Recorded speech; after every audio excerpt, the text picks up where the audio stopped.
I would like to welcome our speaker today. Welcome to TLC's Ask TLC Zoom show, and our speaker today is David Hovel. He's our TLC Technology Officer, and with that, I will turn it over to you, David. Okay, I'm going to talk a minute without slides because I want to say a few words about scams and stuff like that. There have always been scams. You can read about them in the Bible, you can read about them in literature. There have been scams that are face-to-face, where somebody knocks on your door and tries to sell you snake oil. There's physical mails, or what we call snail mail scams. There have been all kinds of, and ever since as soon as the telephone was invented, there were telephone scams. Now we have computers, and on computers we have website crap, we have email crap, we have text message crap, and we have, of course, regular old plain Jane phone stuff. What I want to say, the biggest message I have to give everyone is one thing. If you take away everything else I'm going to say, stay with this. When you run into something that gives you a clong, that's what my wife calls it, like you go, what? That is probably a scam. That's when you stop, you back away, you put your hands in your lap, and you learn to look closely at what you're looking at. And if you have any doubt, throw it out, okay? Because that clong is what they're trying to elicit, because when you start being afraid, you stop thinking. Fear and intellectual activity are not compatible with each other. It's very hard. Only professional boxers and military people learn to be afraid and functional at the same time, okay? The second thing I want to say is technology is not as daunting or fear-inspiring as a lot of people think it is. It's very, very hard for you to really hurt anything. Almost never will you do that. And almost always when you're about to do that, a little pop-up will say, are you sure you want to do that? Okay. You sure you want to transfer $500,000 to South Africa? Okay. That kind of stuff. So my message is, and I was giving this as an analogy, imagine you were raised in South Africa, in the bush, and you're just a hunter-gatherer, or you're growing your corn or your wheat, and you've never seen a car. And all of a sudden, somebody drives up in a car, and somebody tells you, you're going to learn to drive one of those things one day. That would be so intimidating because you'd never seen one, you had no idea. It's this big, loud piece of smelly metal. But we all do it. Why? Because from the time we're children, we're around cars. We're in cars, we're playing on cars, we're counting them, we're learning the models. Our parents have more than one. So in other words, it's context. We didn't grow up with this stuff, but it's time to grow up. There's some basic information you have to be resilient to scams. And at this point, I'm going to go ahead and start my sliding.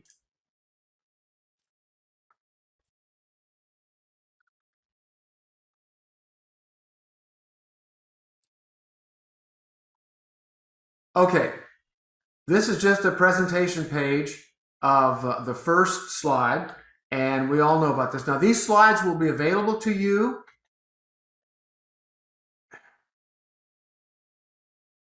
If you want to look at the slides on your own right now, you can use this QR code that you're seeing on your screen, and you can access the slides as I talk. You don't really need to do that. The video will have the slides, and we're going to send out an email later about the slides. I already talked about the fact that there's a lot of scams. Online scams are the big one these days.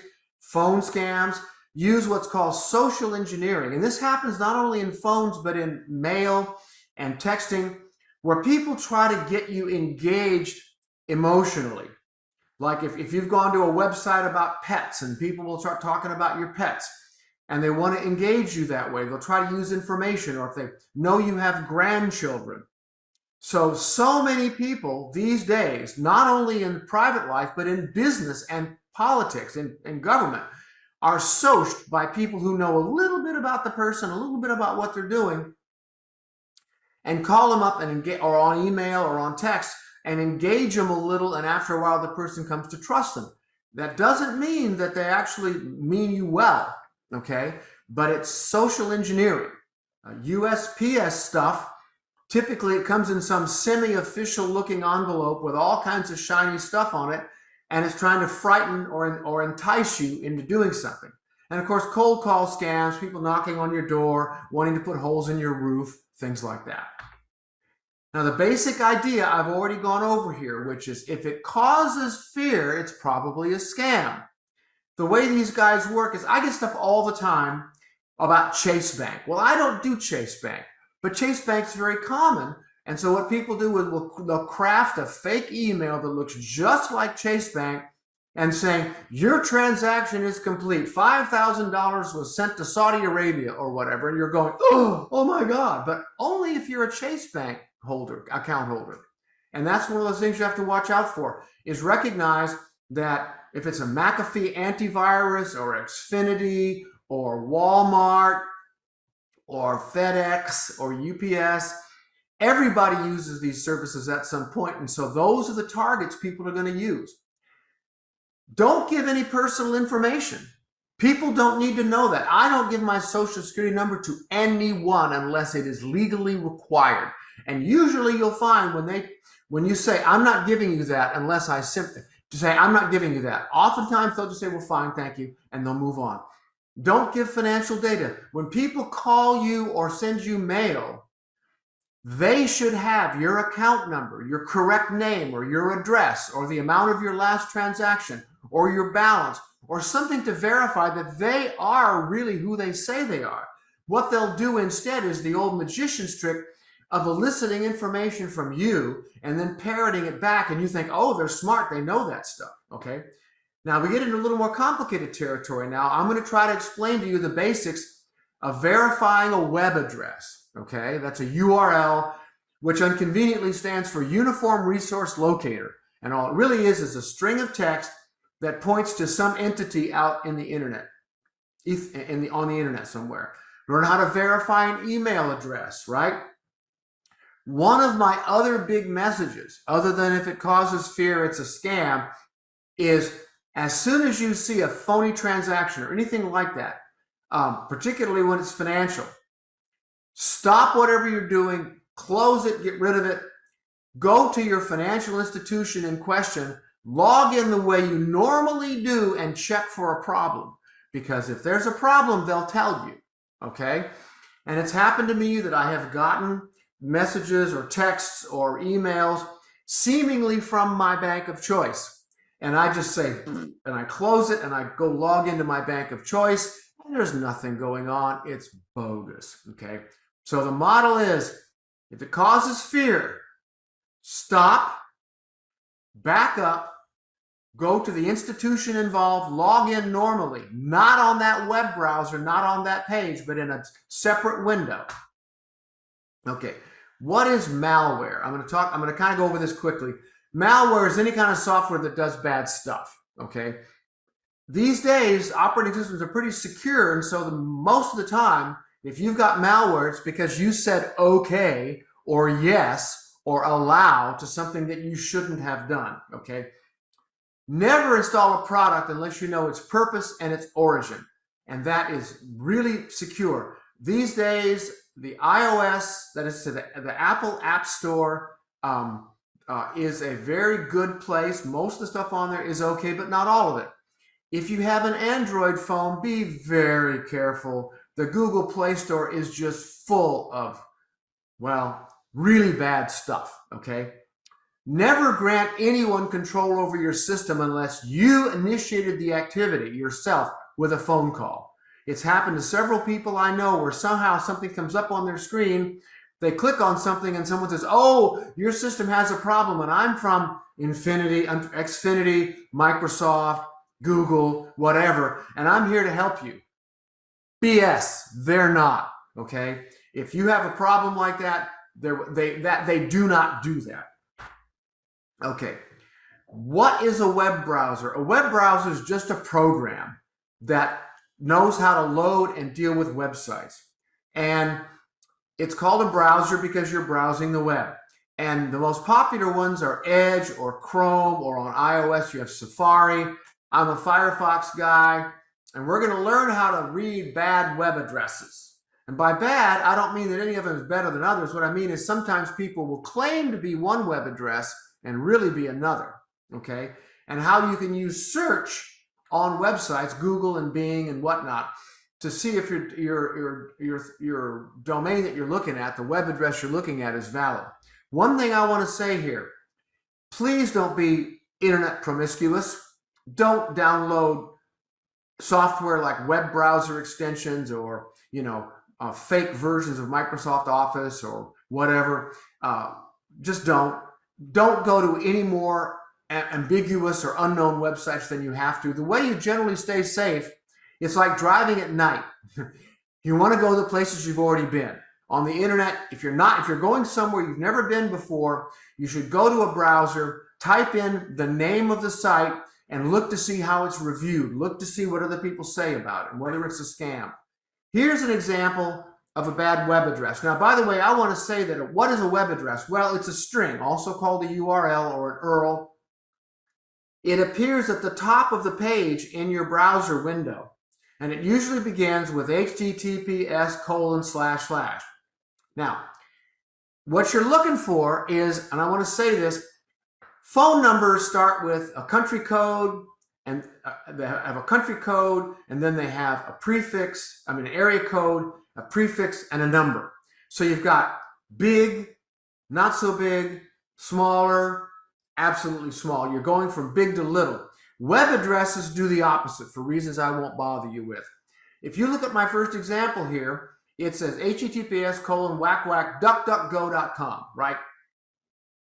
You start from the opposite end. Find the last slash or the end of the URL and read it out. It's com, that stands for commerce, and then it's DuckDuckGo. So that's duckduckgo.com. But look at the next example. You've got facebook.com.other.ru, and it looks like Facebook. It says facebook.com, but it ain't. Start from the other end. RU is Russia. Other is some other website. And then the com and Facebook, those are names that are associated with other.ru. They're like extensions in other.ru. In other words, that second URL might look legitimate, but it's really some spammer in Russia. So you look for the final slash. So you go https:// or // scan for a slash, and then start looking the other way back at what you skipped over. You find the first two previous units and separated by a period, and you check that domain name for legitimacy. And the way you can do that is you can go to Google or your favorite search engine and type in just like DuckDuckGo without the .com or Facebook without the .com, and it'll have the links and it'll tell you what the valid URLs or addresses for those guys are. Now, in other countries, you can have country codes, and the example I use here is amazon.co.uk. Okay, that just means amazon.com in the United Kingdom, in England. Now, email scams. To avoid email scams, you have to be able to do two things. One, you have to recognize what an email address looks like. And the second, you have to know how to find the real email address on your email client, the program that's showing you email. Any email that has your name as the sender is bogus. I see this all the time. It is poo-poo, and it's immediately an indicator that anything in that email is junk, okay? If you get a suspicious email about overdrafts, account activity, whatever, same message. Log into your institution in the normal manner, okay? If you see bad grammar or foreign characters or bad formatting, just delete it and ignore it. Okay, now, how do you read an email address? My email at TLC Services is admin@tlc-services.org. So there's two parts. There's a username, right, which is admin. The @ means here comes the domain. A domain, by the way, is just a web name. Now, sometimes domains don't even have websites. They're just there for other purposes. But most of the time, a domain name is there. But a domain might have dozens of websites or subpages. So the word domain name and website are kind of synonymous, but not exactly. But in the case here, my email provider is tlc-services.org, okay? So you look for the @ sign. To the left of the @ sign is the user's online name. To the right is the domain name. Check that it's legitimate, okay? And for example, I've seen a lot of stuff where the email will come from chase.com. And the problem that you've got, and I think I talk about this in the next slide, is that when your email is formatted as HTML, the actual web address or email might not be displayed. You can actually display one thing, but have the link be another. And I'm going to talk about emails for a minute, right? I got this email. Actually, my wife did. And it says it's from QuickBooks Payments, right? But if you look at it underneath, I clicked and saw the link, and it said intuits.net. Well, if you look up Intuit online, it's intuit.com, not intuits.net. And down at the bottom, where I've circled in red, it says www.intuit.com.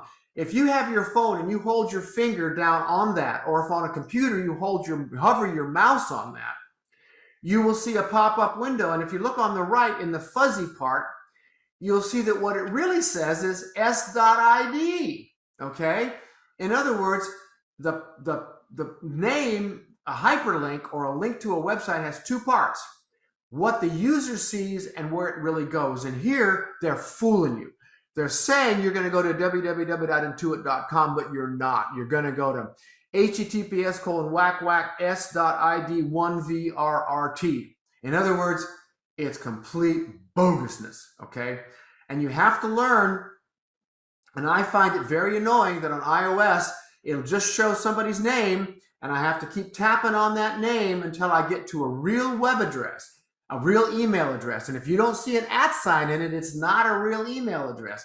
And if you see under the domain or the website name anything other than what you expect, like if it's an email from Wells Fargo or Comcast or Xfinity or Walmart, it better end in walmart.com or Comcast or Xfinity.com or wellsfargo.com, because otherwise it's just junk, and dangerous junk.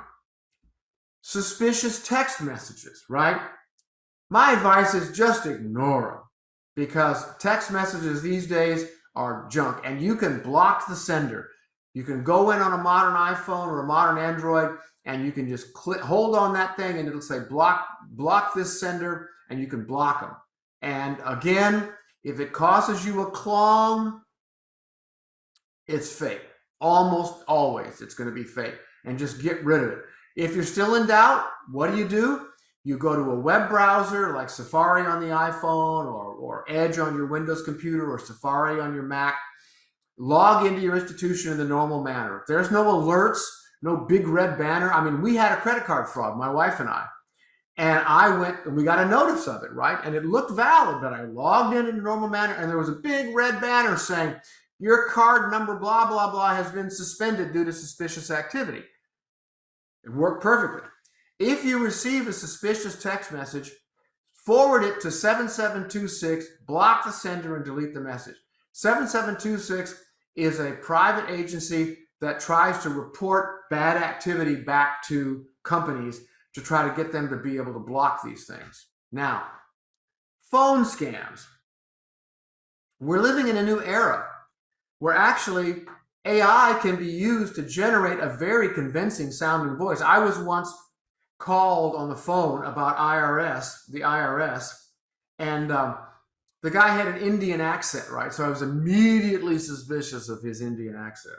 And I asked him, I said, okay, I hear you. What I want is your extension so that I can call a publicly listed phone number for the IRS and ask for your extension. And he got pissed off and said, you think you're pretty smart. I said, well, I'm smarter than you. And I hung up on him, right? What you do is you go online and say, IRS phone number, or, Walmart phone number. And tell somebody, if they call you, say, I'll get back to you. Like it's especially if they say they're police or whatever, you say, what is your rank and your name and your extension? And I will call the Sumter County Sheriff, or I will call, Wildwood Police, and I will get back to you immediately. That'll stop 99% of it, okay? But even voices can be fake these days, and there's been a bunch of scams involving the 3 a.m. call saying, Grandma, I'm in Bum Flats, Alabama, and I've been arrested for alcohol poisoning and for drunkenness, and I need $500 to make my bail. Well, what you do then is you say, what is your name? Okay, and even if they get that right, you say, okay, what street do you live on? Or what kind of car does your mother drive? Or what was the name of your pet when you were a little girl? In other words, you can have what are called safe words. And these are things that are not a joke these days, because people can actually, what they'll do is they'll go to some girl's Facebook page where she has a bunch of videos and selfies, or Instagram or Snapchat, and they'll use AI to fake her voice, and then they'll call you up and they'll have with a text saying, I'm sorry, Grandma, I'm lost. I don't know what happened. I need money. No. A, that almost never happens. The B, just think of something that you're going to ask them and say, give me your phone number and I'll get back to you, and then stop and think. Always, always, always, when you're worried, give yourself a breather. Don't worry about it. Get up away from it. Stop and think, what can I do to verify this thing that's happening? And by all means, never connect with it from there. Always find another way to validate and go back in. Okay, and remember, there's no problem blocking or silencing unknown callers these days, because legitimate callers will leave a voicemail. I never get a voicemail from crap callers. I just don't. They just almost never leave voicemails. So I would say that you can block them. The one time my wife and I don't block them is when we're expecting a call from, say, a doctor or a painter, or somebody's working on the house. We might unblock callers for a day or something like that. But it's a lot easier on your psyche, and much more calming than anything, to just block unknown callers, period. Unknown means in your contacts. So what you do is, the first time you call somebody new, when you're done calling, go into your recents on your phone and say, make a contact, add a contact for this. And that way you don't have a problem. You can just immediately have that contact. And you'll notice, at least on my iPhone, all of a sudden you've got the names associated with all those phone calls. But these people calling you deserve no respect. They don't deserve kindness. It's not about politeness. What you do is you treat them with suspicion, and you break off the communications and tell them, how do I get back to you through a legitimate means? By logging into a website, by getting a phone number that I can call, by getting an extension. Okay, reporting fraud. You can report attempted fraud using ic3.gov, reportfraud.ftc.gov, or donotcall.gov. There's local scams, and that's Seniors versus Crime, a very good organization. I know something about them. But I'm going to leave this slide here because you can go back and find the slides, and you can look at this information later. If you think you have a problem, here's your best practices. Slow down. Don't share personal information. Even if people say, good morning, ma'am, to whom am I speaking? You say, gee, I thought you knew who you were calling. If you don't know my name, why are you calling me? Okay? And then minimize your social media account. Delete old or unused accounts. This is particularly important in the case of death.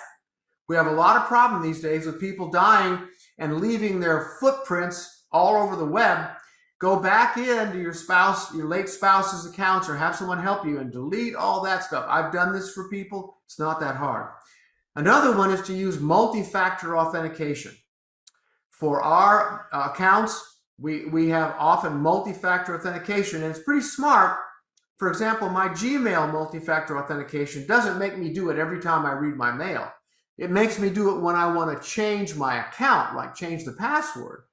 I can't change the password without answering a text on my phone. And by the way, never pay for anything with gift cards or cryptocurrency. That is a clear, bright red flag that this is fraud. Okay? Nobody who's legitimate will ever ask you to pay for anything with gift cards. And the typical scam is something like, well, if you just give me $50 in gift cards, you'll get back $400 in bonuses. Well, no, don't do that. Prizes, bogus. I mean, sometimes Comcast will send a message saying, oh, here's a movie on us. Well, that's fine. I usually ignore those too.